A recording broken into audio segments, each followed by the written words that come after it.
How many other people do you think are going to show up?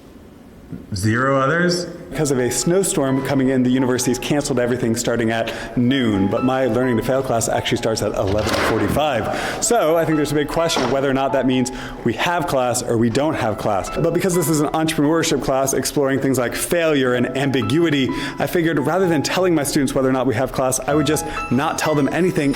Let's see who shows up for my 15-minute Learning to Fail class. We got our first person to show up. University is canceling class at noon. Our class starts at 11:45. I didn't tell you anything. Why did you decide to show up? I'm going to show up because I like this class. Ooh, that's a good, that is an answer that is going to earn him an A, even though it's a class called Learning to Fail. Is that a good thing? I'm not sure. Class ends in 15 minutes.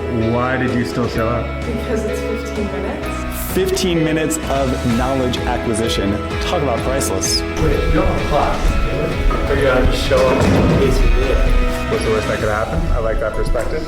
Hi. Why'd you come today even though class ends in 14 minutes? I honestly thought this was something you would do.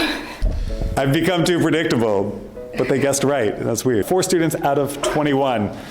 Not a great showing, but a good lesson. Okay, so why did I do this? Why didn't I just tell my students that class was canceled? Well, because moments like this, where there's no clear right or wrong answer, those are the moments where we really learn about ourselves. Most of life isn't about following instructions. It is about navigating ambiguity. The way you handle uncertainty, the way you make decisions when the rules aren't obvious, that says a lot about how you'll handle real challenges out in the world. For my class today, there was no correct choice, but how students made their choice, that matters. Did they seek out information? Did they trust their gut? Did they follow what everyone else was doing? Those patterns don't just show up today, they show up everywhere. Even though I'm sure my students were focused on the question, should I come to class? The important question was, how do I make decisions when things aren't clear? And is that the way I want to be making them? That question, by the way, is a question we should all be constantly asking ourselves, regardless of the weather.